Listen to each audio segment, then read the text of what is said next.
All right, welcome to Football After Hours. Just getting all of this set up here. And let's see, we should be good to go shortly. All right.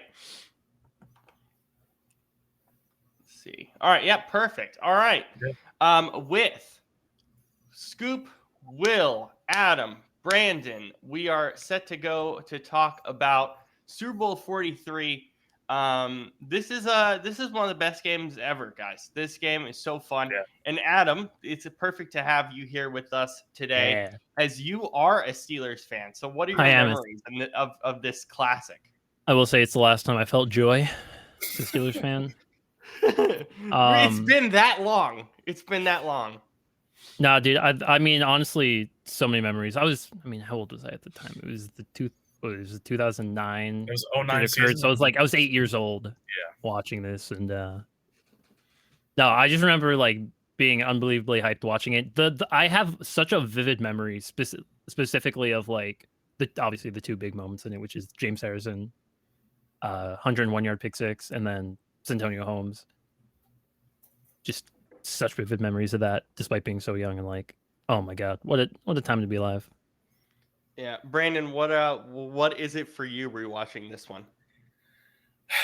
You know what's funny is that Adam and I rewatched it together, and oh my god, that's a party. Yeah, and it was there were so many things that I just the first thing that stood out, and I like called it right away, like as we were watching just the game unfold, is just first of all the old kickoff, which is nice, like to see there was actually returns in this game, and like the way they used to be before, they pushed the kickoff up and it was touchbacks, and then they changed the rule again to what it is now. But you know what's funny is like this game, people like it. If you look at it, you can kind of be like, it played the game. It took place 15 years ago, right? But the way they played that game feels a lot more old school than that. It feels like it's a different era entirely. Like it, we were looking at the formations and we're like, wow, everything is run with like, two tight end sets or two running backs split, beside the quarterback. Like everything just looked really tight. Yeah, you did not see three wide until the fourth quarter. No, yeah. And then the thing is, when you saw it, like, oh, I know that because that still happens now. But it was like, wow, it was weird because just watching it, it felt like it was like I remember that game vividly as a little kid, but to watch it back now, I'm like, wow, that it seems like a whole different era compared to today. And I mean, it really was, but it's just crazy to think about. Back then, what constituted good football, and this was a good game, but it's like, people think good games nowadays, and they think high scoring, right? But this game wasn't high scoring; it was just fun. Like it was, it was back and forth. Like at one point, the Steelers I think had a 10-point lead in this game. I think it was like 17-7, wasn't it? Yeah. So yeah, and then eventually, the Cardinals taking the lead late, and then obviously we know the final drive for the Steelers and how that ended. But, so it is a classic. It's just not a classic. Like, if you were to show a kid today this game, they'd be like, oh, that's boring. But it's like for us and for most people that were there to see it, it's like, no, that's a classic game. And it's like, that was football. Like compared to today, like, a lot of things have changed, but that was a great game. You know what hasn't changed? Me and Bren were watching, right? And he was like, wow, like it's just crazy to see how like different the offense, like we're watching the Steelers on offense. And I'm like, damn, this looks exactly like how the Steelers play offense now. Oh my god. Unfortunately, Scoop seems like he's having some technical difficulties, but Will, for you, what stood out for you? well, there was a couple of things. I remember the first drive, man. I remember they was driving down the field, and Big Ben was going to rush him for the touchdown. We thought it was in the opening drive, for there Mhm. was the knee down, and I was thinking to myself, a Seahawks fan, I was like, okay, yeah, I know about this. And then they actually, like, Madden and Michaels actually referred to what happened. It was like 3 years ago, and I was like, oh my God, yes, they actually mentioned what happened with Big Ben with the knee down, and they still called a touchdown at a Ford Field. So that was funny to me. And also they mentioned Mike Holmgren, so that was touching too. Mike But Holmgren was at the halftime. Mike Holmgren was part of the halftime show for this, which I thought was he was. fascinating. Yeah. Yeah, and also John Madden, man, man, looking back, like rest in peace. But man, it's like looking back, man, I think he's terribly missed as far as a broadcaster goes, because I don't think as color goes, he's arguably the best. I think right now, like Greg Olson and Tom Brady are up there. They're all right too, but I just think that John Madden is like top tier as what he's done, especially describing the game. And I thought, especially when he said, it was a funny line. It was when they showed up Dick Lambert, I forgot his name. I think Lambeau. Yeah, Lambert. Yeah. I think I forgot his name is. Yeah. LeBeau. I remember they LeBeau. mentioned Yeah. Lambeau, yeah. And then it was like he was like 71 to 40 or 34 or 43, whatever. Talking about his age, and that was actually funny because yeah, he was aged like fine wine. But that was pretty good line by John Madden. Mike But Tomlin's 36. yeah, 36. Yeah, Jesus, it was crazy 36. because Wow. I think they mentioned him in Woodley. I think they Mhm. was yeah, close to age as far as that goes. And I thought that it was, as far as the game goes, man, it was arguably, yeah, it was like a top five Super Bowl for me. I think it went back and forth. There's been times that honestly, there was defensive pressure as far as like not having Larry Fitzgerald break out early on until like later on in the second half. He starts, getting the catches, and he got the touchdown, and obviously 2 touchdowns late. So that was pretty good as far as that goes. And there was a lot of like just dumping off to a running back. I remember with the Cardinals with Edwin James just dumping out to him, and then with the Steelers, like basically giving to Heath Miller, which I know Brandon was thinking, like, man, imagine if or Pat Fryermuth was getting that type of Yeah. touches. Like, imagine that. And I was thinking, like, man, like, yeah, that's crazy. And then like Heath Miller was getting all those touches. I was like, all right, that's what I'm talking about, because I know Big Ben like throwing to those tight ends. So that Mhm. was good. Yeah, I know Hines Ward. I heard they say he had like a shoulder injury, or his shoulder hurt a bit, so I know he wasn't used that much. So I thought it was like a lot of different stories him weaving into that, especially at the end, that final drive. Man, when they was dissecting it, and how Santana Holmes, man, how he was able to catch it, like boom, first down, like, and then especially at the end zone, where it's like one time it's like at the left side, they only about to catch it, but he missed it. They missed it just a Mhm. mark out. And the other side, he finally got it. So that was a pretty good final drive. And honestly, it's a Super Bowl to remember. And honestly, besides those type of drives, if Santana Holmes didn't win or didn't do that drive, or I think that honestly there could be consideration that James Harrison, if he could have possibly been a Super Mhm. Bowl MVP, because he was a viable option for that. But I kind of give it Santana Holmes with that drive, the integral part as far as winning the Super Bowl goes. But it was a very, very good game, and it could have gone either way for both teams. Yeah, and let's go back and talk about John Madden, because it's like for us, and Brandon and Am, you can talk about this. It's kind of cathartic listening to him, isn't it? Yeah. It kind of Yeah. just feels so natural, right? Yeah, for sure. I mean, I obviously, don't remember a lot. I don't remember a lot of John Madden broadcasts, obviously. Me either. But man, going back and listening to that, he was really good at what he did. I mean, Yeah, that's why he's a household name. But, Yeah. that's why they Yeah. name a video game after him. right? Yeah, Yeah. But it's Yeah. that's just but that's what's crazy about you know Madden is he didn't call the game like other color commentators. He didn't call the game like he wasn't dissecting things too much. He was calling it how he saw it, and that's what was cool about him on broadcast. Like he's the first. Him and Michaels are the first duo I remember together. Like and of course, Buck and Aikman, but more so Madden and Michaels, especially when I was a little kid. We were all little kids.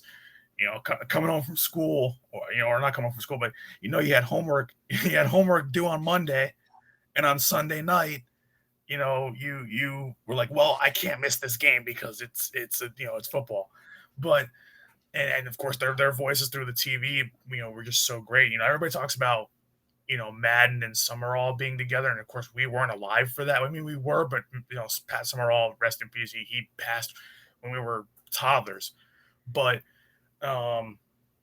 Madden and Michaels together were just such a good duo, and I couldn't think of a better duo to do a game like this. That was a classic like this. So, I mean, you've got a legendary game and a legendary broadcast team. You what else do you need?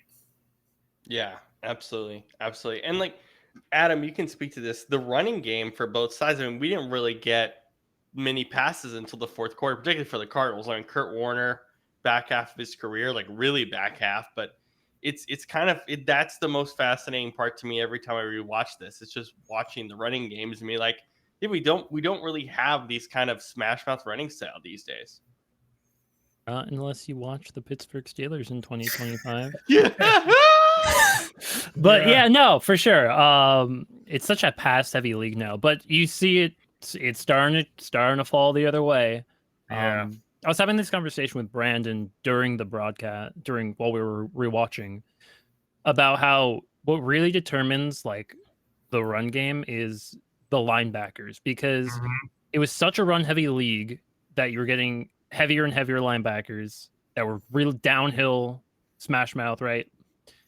And then they started throwing over the top of them, because they couldn't match up in coverage. So what happens? Linebackers start getting faster. They start getting lighter. They're better in pass coverage. And now it's starting to teeter the other way, where we're seeing teams like the Eagles just run the ball the majority of the time. Brandon, the running style though is definitely different even now. Oh yeah, I mean, sorry.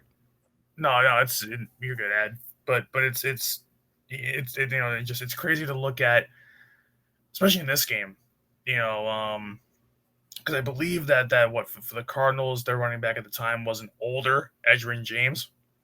Yeah. So he wasn't in his prime anymore. But at the same time, to have him on one side and of course Willie Parker on the other, those are two really good running backs. I mean, they were known for being a little bit more physical. They weren't known for their speed as much. They were known for being straight up the middle, smash mouth running backs, and that's what you saw a lot of in this game.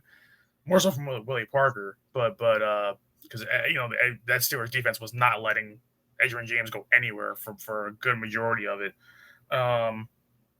But it's definitely like running backs now are I should say, like, just in general, because there are exceptions to the rule, but in general, running backs now are a lot faster. They're a lot more elusive. They're stronger, probably in some regards.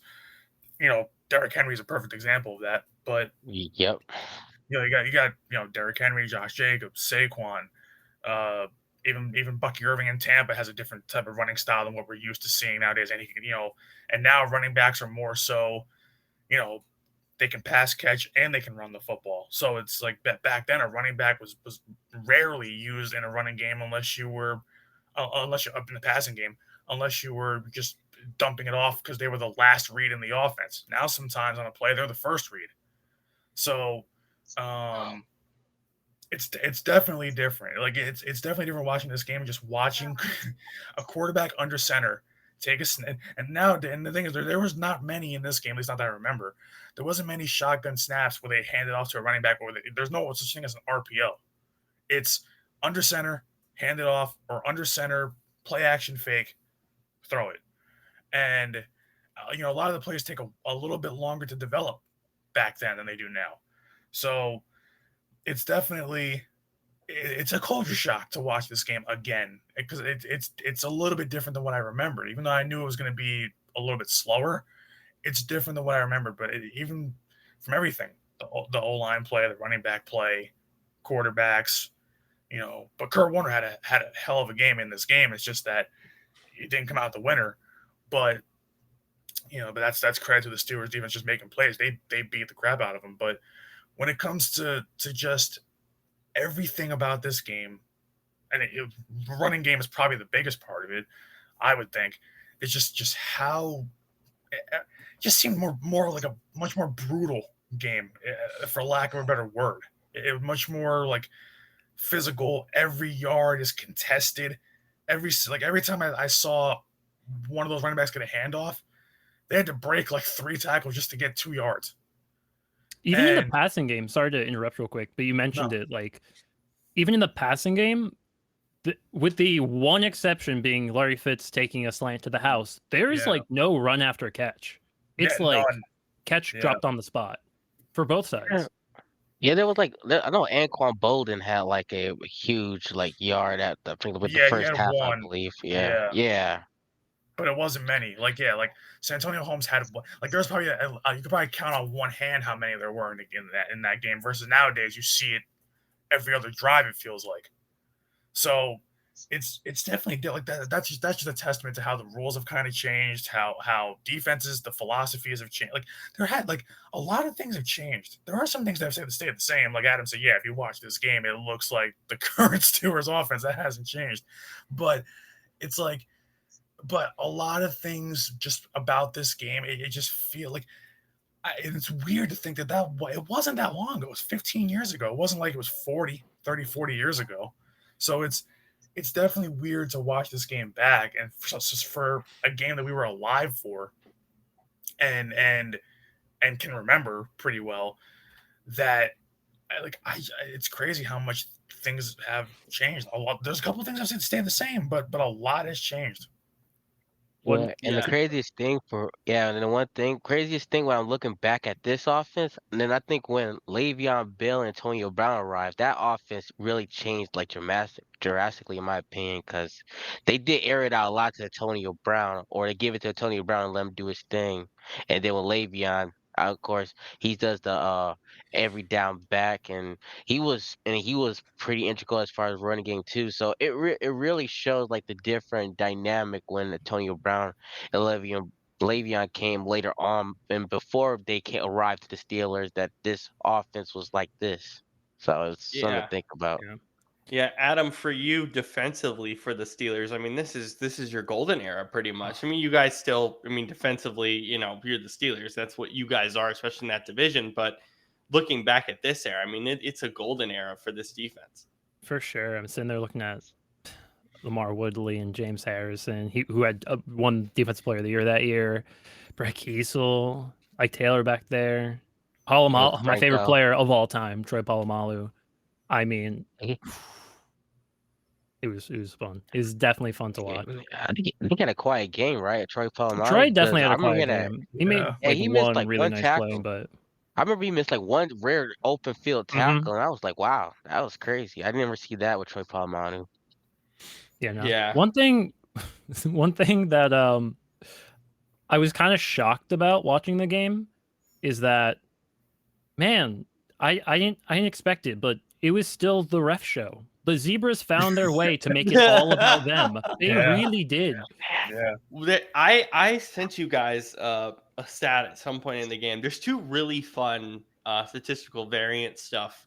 One, they did Larry Fitzgerald's catch radius, which is extremely fun, obviously, especially watching Larry, in his prime and towards the later part. But the other aspect of it is the fact that 91 penalty yards for the Cardinals. Oh, and some of the holes were extremely obvious too. And I'm like, oh my god, 96. It was like 96. I think they got very close to 100 yards in penalties. Yeah, realistically, there was only one questionable call throughout the game, and that was the roughing the passer on Ben. That was the only one where I was like, I don't think so. But the rest were pretty spot on. Yeah. Ben is definitely a lot more mobile too. But we'll go ahead. Oh no, yeah, I was just saying the craziest thing. I didn't see the roughing the passer because the camera missed it, but I thought it was like intentional grounding at first because I didn't see no receivers at that area, and I was like, huh, okay, it was roughing the passer, and I was like, I don't know, slightly off. I guess the ref was like trying to check if he was touching Big Ben, but he did touch him a bit before the ball came out, but or after I mean, so it was like it was pretty weird on that end. Yeah. Adam, for you watching, particularly in that first quarter, just Ben's mobility. I mean, it's nothing, world beating compared to today, but it's still kind of fascinating to see him move around the pocket. It really is. And like, especially for that time, it's like no one else really did that. Just seeing him, especially there's it's the highlight I've seen a bajillion times of him evading tacklers and hitting Heath Miller on like the left side of the field. Yeah. I mean, God, watching Ben play that game was definitely nostalgic. And I was like, yeah, he was that dude. Yeah. Brandon, we're not going to have that kind of big physical quarterback anymore, right? Quarterbacks are getting leaner. They're getting smaller. Yeah. Right. And that's not necessarily a bad thing. That's just where the league is going. But it's wild. I remember when and this was the actual comp that they did. I remember when Carson Wentz came out, they said, oh, yeah, he's got the mobility of Russell Wilson and he's got like the size of Big Ben. And I'm like, well, all right. But then, of course, his mobility went as fast as his ACL did. But you'll never see that rare combination of size and speed from a quarterback. I mean, like all the speed quarterbacks nowadays, whether that's Russell Wilson doesn't count anymore, he's old. But Nah, he's done. Yeah, he's done. He's done. Yeah, but him in his prime, I mean, smaller but faster and can make throws.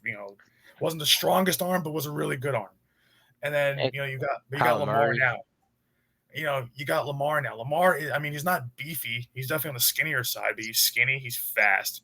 He was compared to him. He's basically what Michael Vick. He's what Michael Vick should have been. He's Michael Vick, new and improved Michael Vick times 10. Like, so he's got that kind of style. My own quarterback, Jalen Hurts, is like that. But the thing is, Jalen doesn't have the height, like but he's built strong. He's tough. And it's like so, but you'll never see that kind of quarterback where it's like as huge as Ben was. Like, Ben couldn't run, but Ben was elusive, which is like the weirdest thing to think about. But there's a whole highlight tape of him just evading, would-be sacks. So yeah, he never really took off to run. It would just be extend play, wait for someone to come open, boom. And he made a career out of it, which is crazy. But it's like, how many bigger quarterbacks, have we seen like that? There hasn't been. Aside from Josh Allen. Yeah, I mean, he's it. But the thing is, he doesn't. If he breaks it's different. Well, it's a little different. Yeah, he's the same kind of build and stuff, but it's a little different because if Josh Allen, if the pocket's breaking down, like not like Ben, he's not going to dance around in the backfield and wait for someone to come open. He's going to move out of the backfield and run. So that that part of the game has changed. Quarterbacks aren't looking to extend the play as much anymore. They'll just take off and go. When they feel it, when it's really collapsing around them and no one's open. So it's definitely. I don't think we will see a quarterback like a Big Ben again. I mean, Josh Allen is probably the closest. Yeah, you're right, Ed. But I can't see it because to be, when you're that big, to be that elusive, that's just beyond rare. Like the only other guy in sports that's that big and fast is Aaron Judge. So like. But other than that, but in terms of football terms, there's not gonna be. I can't see it. When you're built that big, they're gonna try to fit you into a certain mold, or you just probably won't have the speed because you'll be that big. Just wait, Will Howard, man. You just wait. Oh, I'm kidding. Please don't stop. Here we go. Yeah, here we go. I'm kidding. Stop that, please. Oh no! I don't know what you guys are gonna do at quarterback, but it's Aaron. It's Aaron Rodgers. Aaron's taking us to the chip, bro. He owes us one. He owes us one. But I'm saying 1 year deal, and then what? Flash You know? ice. Yeah. Will, when it comes to Big Ben, what stands out to you in this game? I think the big thing about Big Ben is I always thought, especially with his longevity, of how much punishment he does take most of the time, Yeah. but he's able to throw a pretty good ball. And I thought that really shows in the Super Bowl. Though I think Kurt Warner like outplayed him like statistically despite that pick six. Like yards go, Kurt Warner was better, but Big Ben didn't make the necessary plays, especially down the stretch, and the defense did what they did. So I always thought Big Ben was arguably to me the best quarterback in his own draft class. And I thought that, you got Eli, especially those two Super Bowl rings versus Brady. I think Philip Rivers statistically in the regular season is a mixed bag some of the time. But I always thought that Big Ben was the best quarterback in that draft class and been the most successful overall. And I thought that especially how well he was able is that especially of course he's not fast, but he is a physical big body. Um, because honestly, yeah, I believe there's not really much quarterbacks like him in this league anymore. Like we said, besides Josh Allen, like there's also I know Kyle Murray is sort of like a big body, small guy, but he's not physically big. But like he's enough like Russell Wilson type, like short, big that he's a little bit fast. But as far as a big body goes, yeah, besides Josh Allen, not people like Big Ben most of the time with how big he is. But yeah, in this game he was sensational and honestly, I can't wait till he gets to Hall of Fame. I'm not sure what year it's going to 2 more be. years. It's Two more 2 more years for years. him? 2 more Okay. years. Yeah, 2 more years because I don't think there's going to be because I think the only competition quarterback goes is obviously Tom Brady, obviously. Yeah, Tom Tom Brady's is the year getting a after long him way now. away And from Tom Drew, Brady. and yeah, Yeah. yeah, long way. And then there's Drew Brees, and then yeah, besides those, it's not really much that can like that's going to overshadow like Big Ben to get in. And also there's also obviously non-quarterbacks. There's like a bunch of them too. So I think he would get in. But yeah, Big Ben was pretty good in that one because he did the necessary things he had to do. Obviously the defense overshadowed him a bit in the first half, but he did what he had to do at the end. So honestly, like Big Ben did all right, especially that amazing throw to Santonio Holmes, which was uncatchable. Got probably the top two catch. Everything between that one and the Julia Edelman catch in that Super Bowl versus the Falcons, I will put them like sort of those two as far as difficulty goes. But that was a great throw by him by Big Ben to Holmes at the end. But yeah, Big Ben did pretty good for what he need to do in that game. Yeah, definitely. And Adam, to finish this off for you, I mean, it's funny seeing Bruce Arians as your OC. Yeah. Because I saw it. Every time I watch this game, that always kind of throws me through a loop. But talk about those similarities between last year's Steelers and this game for the Steelers. 'Cause I think that's kind of fascinating. I mean, it sucks for you, but I think it is kind of a fascinating part of this. Yeah, I mean, it was just like obviously being super run heavy, but it's like the lack of creativity in the run game. It's just kind of north south go. And a lot of that last year was there's a sort of conceptual difference between how Najee runs and how Arthur Smith teaches blocking. He's his own run scheme. Najee is north south runner.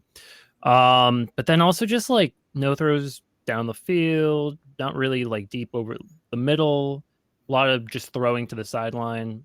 So I mean screens galore. Me and Brandon were saying, oh my god, both Oh. teams screens. But yeah, specifically for the Steelers, it's like man, the offense they ran then is like what their Steelers are trying to do now with extremely less success because the league is just different. I don't know. That's kind of it. Yeah, yeah. Anything else as a whole for this game before we call it with that? Like anything else that really stood out? Oh yeah, I have one. So between I think mm, James Harrison and Kurt Warner, what do you think is the the best undrafted player of all time. Oh Because I my know god! there's Between also those two, yeah. Well, it, Kurt's in the Hall. Yeah, Yeah, that probably So Kurt too. Warner. James Harrison, I think he's gonna get in. yeah, Uh, it's Maybe like in borderline, a I think. weak year, he might sneak in. Yeah. But Yeah. I don't know. Like he had a couple really like he had like one or well, that was his only defensive player of the year, and he had 16 sacks, and that was his career high. Like he was a great player, but I don't But know if he was that was his all. peak. That was his After peak. Yeah. after that, he dropped off hard. Like Yeah, that's true. that's what's tough is like his numbers aren't quite there. I mean, there's some guys in the Hall that are around that, but from a different era, it was different. Now he So had a lot it's of durability. He played a super long time, and that's yeah, why he got to 100 career sacks because he played so long. But he wasn't necessarily like yeah, I don't know Hall of Fame worthy. I think. yeah. I mean, Yeah. he's not hurt. I mean, he's not Oh, hurt, and he's a Steelers legend. Hell yeah. He's got what, one Super Bowl or two. So One, I think. yeah. yeah, what? Wait, I don't think wait, he he was on the wasn't team there for then the in first one. Seattle? I don't think so. He wasn't for Seattle? I wasn't? I don't know. I'm not sure if he Oh. has another one. I know he's got I'll that look one, it up. obviously. It was before my time, man. I don't remember that game. Yeah, man. that's what I'm trying to figure it out. Because I That's know why, he, but I was if he went 4. undrafted in 2004 draft, right? I forgot what draft he went undrafted. yeah, you know what? I'm actually curious. I'm gonna look it up real quick since I'm already on Let me Wikipedia. see. But yeah, I think between those two, I think Two I mean, Two times Super Bowl champion because he beat Oh, yeah he there you was go. there. He was Seattle. there. was Yeah. Yeah, he was there. Okay. That's Yeah. weird that actually he went undrafted in 02. Was only a Steeler for like a 02. year. He was only a Steeler for like a year. Left, came back in 04, won in 05, and then won again in 08. Well, the 08-09 season. Yeah. But yeah, when you look at after that Super Bowl season, he had 10 sacks in 09, then 10 and a half in 10, then 9 and 11, and then after that, after Oh, 2011, dang. after that, he never got more than 6 sacks the last Oh, 6 years of his career, 6-7 years of his oh career. dang. So Nice. that's definitely tough to, because he ended up his career, it says he ended up with 84 and a half sacks. So it's tough because I mean he only had 3 straight seasons of double digits, but then everything else was either, it was basically around 6 or less for the majority of the rest of his career. So he had that burst when he was in his prime, but that was pretty much around that time, like right after a couple years after that, he was like starting to fade. And later in his career, it would be very like he'd have a game with like 3 sacks and then would just disappear. So it would be And then- like he would just dominate. He'd have like 1 or 2 games a season where he was just dominant, and then kind of wasn't there the rest of the time. Yeah, and he do get in trouble a lot though, especially how he plays. So, so I kind of get it. John Madden with that. At one point, he made a guy who's like, James Harrison should be ejected for that, and I was like, bruh. What? I thought we weren't doing this. What year is it?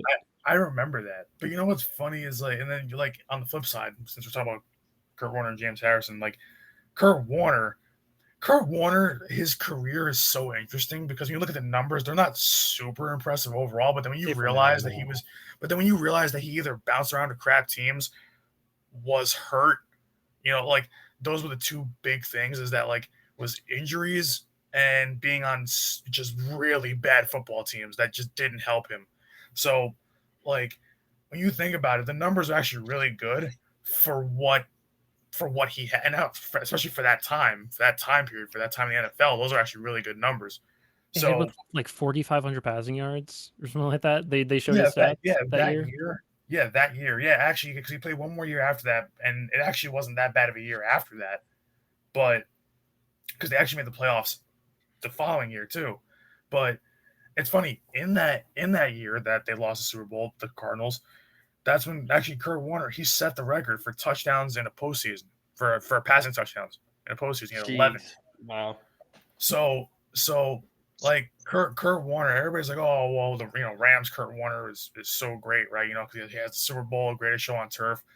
Like I venture to say that Cardinals Kurt Warner might, I mean, not better, but just as good. Well, he probably Yeah. I mean, I think he's also Just as played good as honestly, more. solid. Yeah. and honestly, I think it could be debatable, but honestly, I think Cardinals Kurt Warner is probably the best quarterback the Cardinals ever had. And like, yeah, I might have Yeah, to go like stretch a little Yeah. bit back before the Super Bowl era, but you got to think about it. Like they had some good. It's I think like one quarterback like led the league in passing yards. I think. I mean, Carson So it's like, Palmer was good for a yeah, while yeah, there. Yeah. yeah. Palmer was, yeah. It's hard. It's like it's hard to really Kyler is figure it out. disgustingly Besides, overrated. yeah, he is Call of yeah. Because Duty he's caliber. fast. He's really fun to use in Madden, so kids are just like, Kyler's great. Yeah. It's true. But yeah, I think he's the best quarterback probably Cardinals ever had, and it's I probably mean, yeah. no one close. I mean, because when you look at like Carson Palmer, if you take out, well, you can't take it out. But I'm saying if you take out the 2015 season he had, where he was incredible, Kurt Warner in his Cardinals career has better numbers than Carson Palmer. So it's funny because like Carson, that 2015 season was absolutely insane for Carson Palmer, but it was like almost like it was a Linsanity run. But then like but that was Carson, because Carson Palmer was another one of those guys that was like a gunslinger, that he was that kind of type of quarterback. But it's funny because and the thing, Kurt Warner, everybody talks about like, oh, Kurt Warner's numbers are like that he's in the hall, but because I've heard people say this, that Kurt Warner's in the hall, but he shouldn't be. And I'm like, well, no, because he's a 2-time MVP. He's a Super Bowl champion. He made another Super Bowl where he balled out and lost. He's on the list. He's on the list of a quarterback that you can't talk about the NFL or NFL history without Kurt Warner. The story of Kurt Warner is literally one of the greatest stories in sports ever. Yeah. If you haven't seen American Underdog, go watch that movie. Yeah, or go watch his football life, or go. I think there's even a football life and a 30 for 30 about Kurt Warner. Yeah, or at least the greatest show on turf. Like if you go literally watch the story of Kurt Warner, where they said that they basically found him playing in the Arena League and also bagging groceries. Bagging groceries. Yeah. Like like that's enough to put him in the hall alone, as the fact that he literally is the only guy. Not only just to be in the NFL with that kind of story. Like there's been other guys like that after him, but nobody really before him. He was like the first one. Romo was undrafted too, right? Yeah. But I'm saying like where Warner went, where they called him. Definitely not as good, but still. Saying oh, nothing more than a camp arm. We found this guy bagging groceries. Who cares who Kurt Warner is? Watching him going to play in the Arena League for the Iowa Barnstormers, who are actually still a team, by the way. And all that stuff, and basically finding him in the middle of nowhere in both his career and his life, and to not only make the end, to get to the NFL, but to be as successful as he was. Because like I said, if he was not as injured as he was after his Rams run, or by the very end of his Rams run, and then the rest until he became a Cardinal, if you take those years where he was, injured or just on crappy Giants teams, and that kind of stuff, if you just would have gave a healthy Kurt Warner the opportunity in those years, his numbers would be absolutely a Hall of Famer. And the thing is, they still basically are with what he did in a very condensed career. So, you can't take that away from him. He's a great quarterback with a great story. So to me, he's the better undrafted story compared to James Harrison. As much as James Harrison is great, but Kurt Warner's the better overall story. Yeah. It's a spectacular story. It's great. Yeah. Anything else on this game? Any last thoughts? Stairway to 7. God. Aaron Rodgers is going to bring us to the chip. You wish. I don't know about that, but it's wishful thinking. He's not. Yeah. No, it's written in the stars. He's going to take us to the AFC Championship because Brett Favre took the Vikings to the NFC Championship after sucking on the Jets. It's written in the stars. We're going to the AFC Championship. Jesus. Oh. William, do you want to talk about Imaginary? Yeah, definitely. So yeah, this movie, I know it's not a lot of people know about this movie that I picked. I know it came out, I believe, in 2024, just last year, I believe. Yep, 2024. Yeah, yeah. So this is not that old. So I know the reason why I picked this is because obviously we're thinking, obviously the genre that was picked was obviously horror, and I was thinking like this is more of like a coming of age story about basically going back to what makes people like children is their imagination, and taking that aspect of that and turning it into a horror, though it feels a little bit goofy, though I felt like honestly it came out to arguably something that's pretty creative, and especially when we found out what that the teddy bear is actually a demonic creature that has its own actually going through this saying it, yeah, it's actually pretty goofy, but honestly it was, but at the end of the day it actually shows that basically about basic growing up and overcome, some of those like past imagination as far as children goes, as far as what makes us children and but growing up, and honestly that was a pretty good aspect of that. And though there has been a lot of jump scares in it and a lot of like painful scenes as far as when the girl had that teddy bear and she was trying to the teddy bear, I guess nobody knew, but the teddy bear was telling her to do these different check mark these different things, and she had to do a lot of like brutal things. Like one of them, obviously, was a brutal one was where she had like a nail, and she had to take one of those borders off. There was like a nail right there, and she had to like do something that's painful that she didn't want to do. That really was painful because I experienced that before, and a nail into like any part of your skin, it hurts. The freaky And part was the demonic thing like made it a flower. I was like, what the hell? yeah, yeah, and yeah, it was crazy because yeah, he had to do like yeah, and also especially have to do all these like different things in order to open the gateway into that imagination land. And yeah, it was like it was pretty freaky. And honestly, I think, and honestly, that neighbor that knows a lot about uh that bear and that creature, all that stuff, actually found a twistly that she's like a twist villain. So that was kind of a bit like unexpected to me, but at the end of the at the same time was a bit like cringe added to, especially when she became the villain. Then she wound up getting killed by the same person she was helping too. So that was a little bit meh, but it was okay. But but yeah, it was a movie that basically mostly I think you have to have at least a fever dream to really watch this movie to really enjoy it. Yes, Because Yeah, it feels like 100%. yeah, like I know Brandon Row, y'all was watching, I was like, man, I it's hated boring. this. I Yeah, hated I this. know. I I was hated picking this. movies. I was picking I movies. I was thinking between that one or picking Orphan. I was thinking between those two. I should have oh picked Orphan, but yeah. I'll be whatever. like But that for me the thing it was like I was just bored. That was the It problem. was Because slow. It was it was slow. really slow, and it's like they put these different things of like, oh, this person's gonna get killed here, and it doesn't happen, and it's like I feel like they could have just written it and did the set pieces a lot better, which I know is basically everything about a horror movie, but it's like I could imagine someone else writing this and it would have been really solid. But The thing is any sorry, Ed. Very good. Any horror movie that you have that kind of features like this cliche like either like set in a house or like a kind of like a family unit where it's a little bit of like a dysfunctional family kind of thing.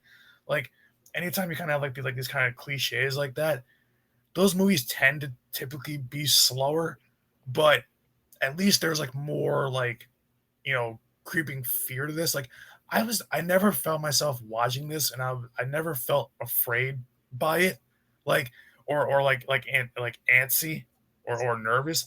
It was like there was even one point where when the bear finally like exposed itself and like as a big monster, I actually started laughing because I'm like, we're supposed to be scared of that. Like that's like Yeah, that's yeah, so funny. I was thinking that too. Like the second that the bear shows itself, like I was like, oh my god, it's like this looks like Five Nights at Freddy's all of a sudden. I'm like, I'm not scared of this. So like it's it was the thing is it was building up for so long, and for it to not really pay off is kind of I mean the and then the ending kind of being like just very quick, like twists and turns, was a little bit like jarring because you spent so much of the movie building this up that like that's the kind of ending we get. It felt a little rushed, but I mean, it's not the put it this way, it's not the worst horror movie I've seen. Is it one of? Yes. Is it? But is it the worst? No. Um. That's the thing. When I was also watching reviews after this, just to be like, am I hitting this on the nose or am I not? Like, am I getting this right? Like, am I thinking about this right? And a lot of people were like, by the time we got to the third act, I was so disinterested. And I think that Yeah. to me Mm-hmm. is kind of where I'm at. Adam, And- I don't know if you watched this, but Yeah. what's your take on? Oh, you did. Okay. Yeah. So what's your thoughts on it? No, I think it was one of those things where it was like good concept, good idea, Yeah. poor execution, Mhm. like extremely poor execution. Like Brandon said, just kind of like full of horror movie cliches. And Yeah. I mean, like I wanted to like it because going in, I'm like, okay, this idea seems solid. But then like you're watching it and just like you're just kind of confused at one point. I'm like, what am I watching? Oh, Yeah. And Brandon, finish up. Go ahead. that's the thing too, is like the characters, like if you're gonna make a movie like this and you know that it's gonna be cliched because kind of like a haunted house kind of setting, it's gonna have to be something like where the characters cannot be one dimensional. All the characters in this are one dimensional. Also, the father serves no purpose in He this movie. leaves halfway through. Not even halfway. He leaves like a third of the way in. So like you like, what the hell is the purpose of having a character like that to begin with? Like I kind of get it, but I also kind of don't, because then it's like, okay, then he's probably the most pointless character I've ever seen in a movie because you just wrote him in as like a stand-in just to let him leave and let the rest of it focus on the other three main characters. So I mean, I get it because it's kind of setting the story for like, she's the stepmom, like she's not the mother of these kids, even though she wants to be, or she tries hard to be. But all the characters, it's like we've seen this in other horror movies before. And the thing is that they're also one dimensional. You have the bratty teenage kid, the young kid that doesn't know any better, and the parent that doesn't quite fit in, that isn't like the cool parent or the actual parent of the children. Like, you've seen this before. So like, someone said that this is like almost like a Poltergeist when that came out, many years ago before we were even born. And it's like it kind of, when you have a movie, you're trying to make a horror movie, like, because so like a child's imagination is supposed to be bright, happy, crazy, kind of silly, whatever it is. When you're trying to make a horror movie version of a kid's imagination or a generational imagination, because this does end up being a generational kind of thing, it's you've got to be able to take it places that other movies haven't before, or that or that we haven't seen before. And this movie doesn't do that. It kind of just stays with the traditional like cliches that we've seen before, and it makes it like you're not like, and even the jump scares, I knew exactly what was going to happen like 2 minutes before it happened. So I was like, all right, Yeah. I was like, okay, I'm not impressed by it. I mean, the set piece at the end of the whole imagination that whole place, imaginary place, that was cool looking. All that kind of CGI stuff, the way they, and then also there's some of that stuff is practical effects. That was cool to look at, but outside of it being like visually cool for that kind of like 15, 20 minutes, whatever it was, the movie just doesn't go anywhere. Like the twists are kind of predictable. Like everything about it is very just formulaic, and it's like and then you can make a good generic horror movie. It's just that you got to be able to keep the audience entertained. Like if I was watching that in theaters, I'd be like, okay, what part of this is supposed to entertain me? I've seen all these different characters before. I've seen a haunted house kind of movie before. It's not haunted house, but I've seen a haunted house ish movie like that before. A lot of horror movies. Oh, you move into a nice big neighborhood and new family, start a new life, and all of a sudden these things go wrong in the house. So it's like, okay, we've seen a lot of that before.